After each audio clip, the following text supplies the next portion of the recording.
Hey there, juniors. So happy Thursday. Sorry I couldn't be here today, but we are going to wrap up our fill-in notes. So you're going to need those out.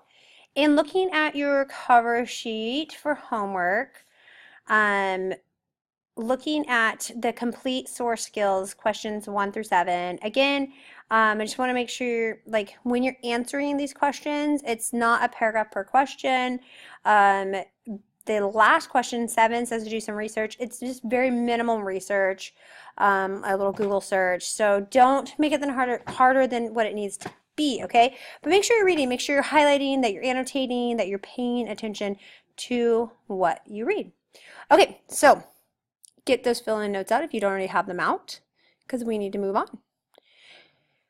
We've been talking about Canada in the Great Depression, some of the causes and effects, and you can see on this slide right here, this is industrial production in Canada and the United States, October 28th, 1928, I should say, to September 1940. We talk about imports falling, exports falling, wheat prices falling, and you can see the orange line is the United States, and the blue line represents Canada. So similar trends, obviously some differences here in terms of production, and we'll kind of think about like why that is. Why is Canada's experience a little bit different than the United States? Okay, moving on. Again, don't forget Hawley Smoot. The United States putting in Hawley Smoot tariff will hit Canada hard, as it will halt Canadian cattle and dairy produce to the United States.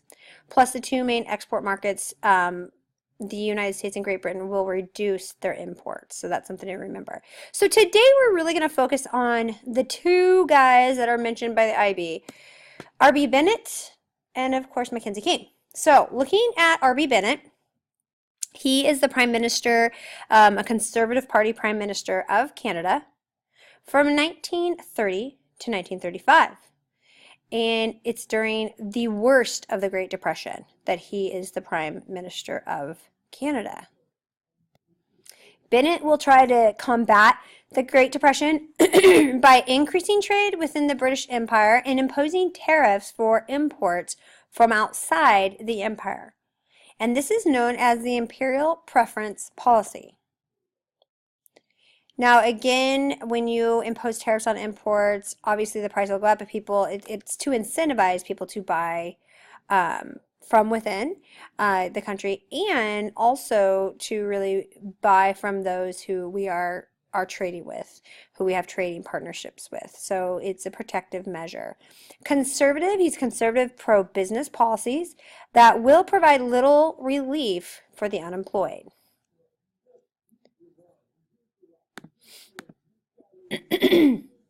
What we see in Bennett's relief plan, he creates a wheat pool.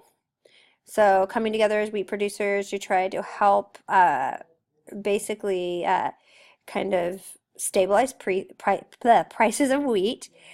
He creates the Unemployed and Farm Relief Act of 1931, the Public Works Construction Act of 1934, the Farmers Credit Arrangement Act of 1934, and then relief camps. So we'll talk more about that in a minute.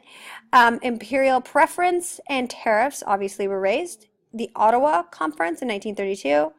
And trading with the U.S., the reality was that Canada needed the U.S. more than the U.S. needed Canada. So this is all part of R.B. Bennett's time as Prime Minister. Okay, let's talk about these camps. So October 1932, Bennett establishes a network of relief camps for the unemployed and homeless men. These camps will be ran by the military. In return for a bunkhouse residence, you get 3 meals a day, work clothes, medical care, and 20 cents a day. The Royal 20 Centers, as they will be called, will work 44-hour weeks. They will be clearing bush, building roads, planting trees, and constructing public housing or public buildings.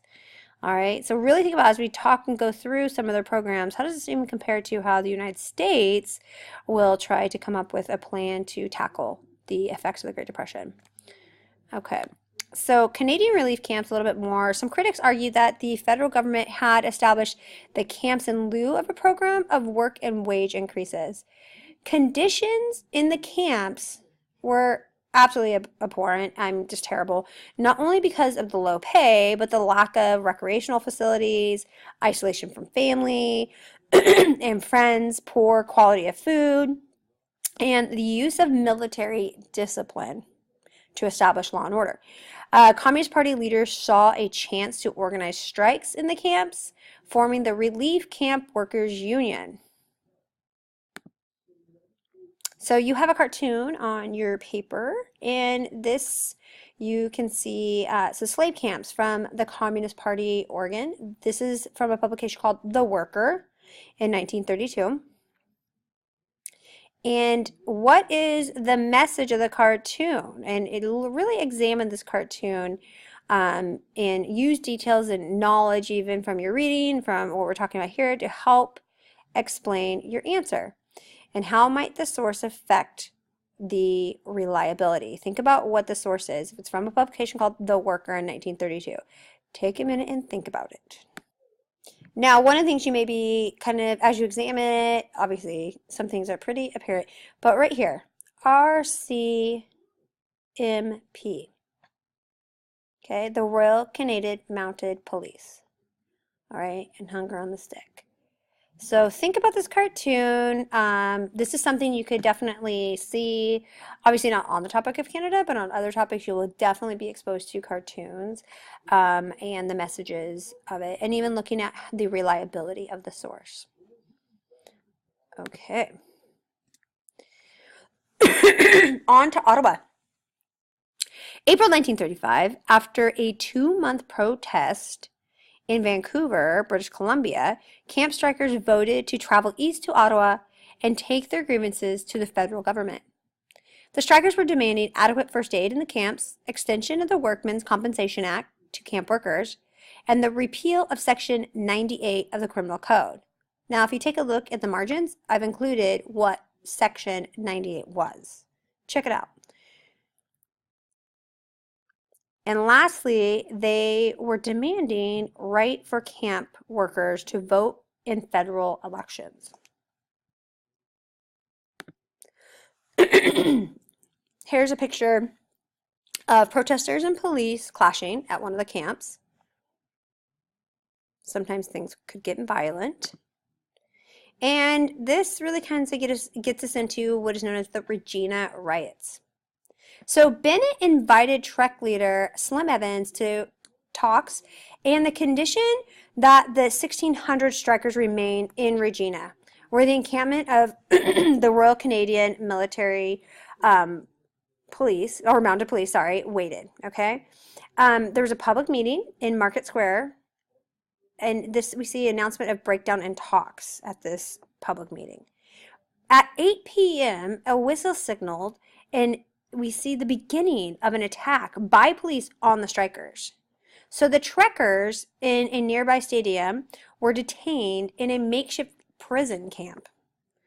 So kind of interesting. Okay, aftermath of Regina discredited the Bennett government, obviously. In 1935 elections, we see conservatives went from 134 seats in parliament to 39. Public sympathy for the trekkers and the strikers spilled over to the Communist Party, which organized the protests. The military camps were dismantled and replaced with smaller camps managed by provincial governments with slightly better pay using federal funds. Public support set the tone for social welfare reforms to take place after World War II. Now, Mackenzie King, we'll see he returns. He was prime minister before. You probably noticed that on the infographic. Prime minister before. He's a Liberal Party, a member of Canada, and he will come in to be prime minister from 1935 to 1948. And he introduces relief programs like the National Housing Act, the National Employment Commission. He nationalizes Canadian Broadcast Corporation in 1936, the Trans-Canada Airlines, Air Canada in 1937, and the Bank of Canada in 1938. So again, nationalize means take it over by the government, okay? So it's government control. Now, from 1939, there's an increased demand in Europe for materials. Gee, I wonder why. And increased spending by the Canadian government on public works created a boost to the economy. So we have increased demand coming from Europe because, 939, Hitler says, Poland's mine, and we see World War II starting, so increased demand for materials. And we see that the Canadian government really focuses on public works to boost the economy. Unemployment starts to decline as men enlist in the military. And by 1939, Canada was experiencing economic prosperity for the first time in a decade. We're going to transition to an activity for the remainder of the period. If any extra time exists, you will have a chance to either work on your map, your homework, or even on if you did not get to finish the infographic. So today, with a partner, somebody sitting next to you, you're going to get this chart. And the top of it says which prime minister had the best response to the Great Depression, and was his response adequate? So we're going to give you this handout as well as the biographies of Mackenzie King and R.B. Bennett.